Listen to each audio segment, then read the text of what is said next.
Greetings, Windmill. I'm Andy. Yeah, I'm Josh. And welcome back to the Windmill full of corpses. Architecture of the person that isn't someone else. Yes. So not I'm us. sorry. Okay. So this is architecture of the eye, to translate that stupid thing. The third single off of Metanoia by the mighty Persefone, the greatest metal band in Andorra. Also the only metal band in Andorra. I think you meant to say the greatest metal band in the world. In the world. Yes. We're absolutely not biased. Yes. No bias at all. This is purely objective. All based on science and analysis. So Architecture of the Eye is the third single of Metanoia and is the first lyric video. And this is actually made by, if I understand correctly, by Felipe, by the band's guitarist. One of them. And you should totally check out Felipe's art page, Dead Flag Studios, on Instagram. He has some amazing out there. It's definitely worth checking out. Go do it. Do it. So, I guess that's it. More hype, more not being able to take it. Architecture of the Eye will be in the description. Are you ready? No.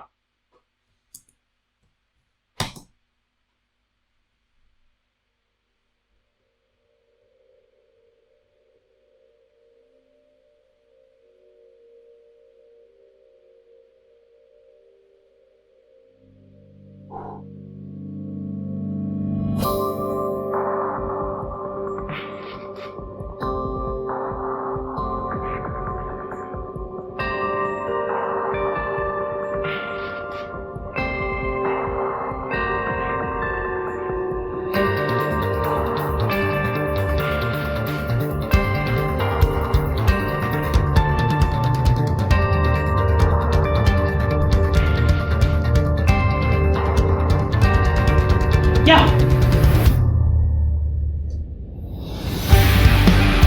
Oh!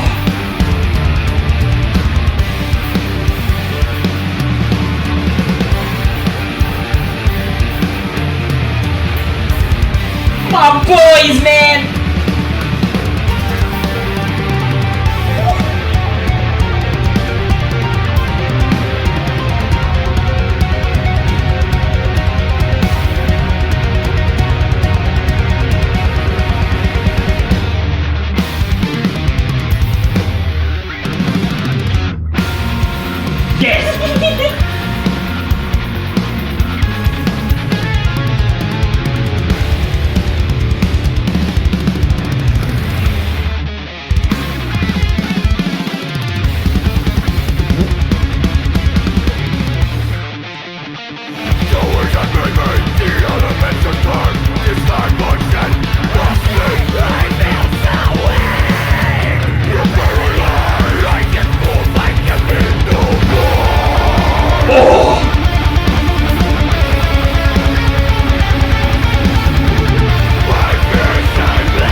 That's where Bro. we're stopping. It's the most noodly nerdy of the three, I think. They're changing it up so much. It's insane. Yes. I can't keep track of anything. I did notice some parts where we had like leads of guitars and keyboards in parallel, which is something they nailed really, really well. And yeah, it's a bit more like homogeneous than the other ones. It's not as disrupted and with all of these pieces chopped up together like the previous two. It's kind of more a single flow, I think. Well, and if you can call that a flow.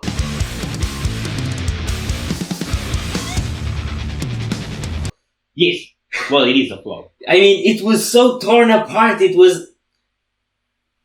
You know how, like, you have, for example... I think after the first verses when it goes into the bridge section in Majestic of Gaia. Or I think in No Face Mindless, where it drops into a riff and it's a rhythmic, clearly paced riff, and then it starts tearing it apart and it gets ever more complicated. I feel like they took that thing where you start tearing it apart and extended it to a half a song. Yeah. Like, it just didn't settle for a second. It was always cutting and moving somewhere else. And it was all screams. There was no clean so far. It's what I like to call blissfully annoying. Yeah. Well, blissfully annoying on first listen, because as we have mentioned it before, after you listen to it many times, then you know it inside out, and that's the whole point of listening to Persefone a lot. Yes. Can we agree that the intro was some incredibly Tesseract shit? I lost you for a bit. Can we agree that the intro was some incredibly Tesseract-like shit? Yes. I did feel that vibe a bit. Okay, and I think now there was also kind of Tesseract-like bass tone kind of going on, so are we gonna see where that's going? Yes.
Okay, banger!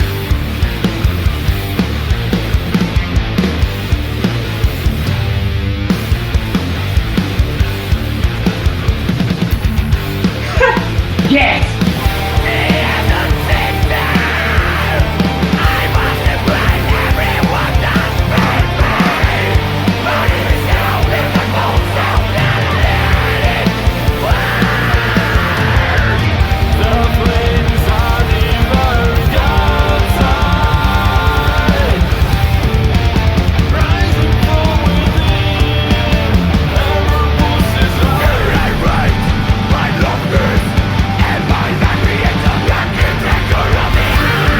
Oh!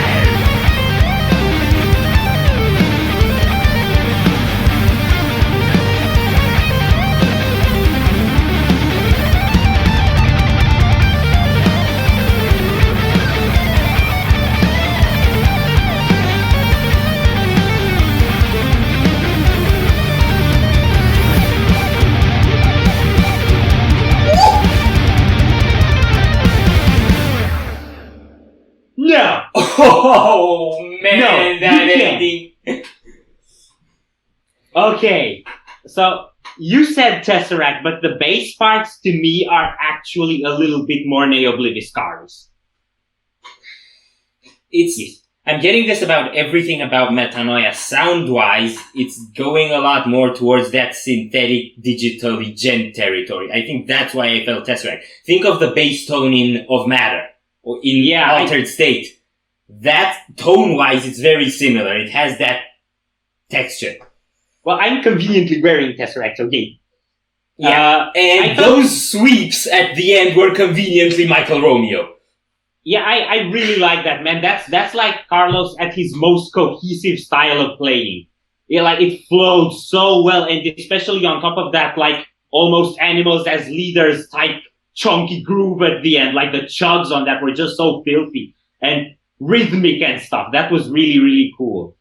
And about the video, our boy Felipe there's a lot of intestines there. The video, the way it's made, kind of reminds me of the video for Vampire von Nuremberg from Karakangren, because it's like body parts and stuff. Yeah, I get what you're saying. It's not the same vibe, because this isn't made to be sinister as much as introspective and, I guess, like an inner struggle. But the whole body parts effect is pretty similar. What I wanted to say about this is, I didn't really like the video that much because it was way too fast and way too flashy, and that's never my thing. I did like the art style, and I think it actually makes sense with how the song is. It makes sense to make the video like that, because the song is very much like this, like, torturous struggle between different tendencies in your head and stuff like that, and being pulled in 1,000 directions, hate, fear, rage, whatever, it's like they're all coming at you. And That's really, really cool, and they do that all the time in the first half of the albums, because that's kind of the pattern for their albums. It's almost like a search for the self, and this is, I think, what this song is about. It's kind of someone seeking themselves among different parts of themselves. That's why they were asking, am I fear, am I rage, or that sort of things. Yeah. And I think that's why we have all these references in the video to parts of someone, you know? You see parts of you and tend to identify with them. Yeah, the part that I identify with the most is where you have a big eye instead of intestines. I find that wholesome. I have no idea why you just said that, but okay. Okay. This was really epic.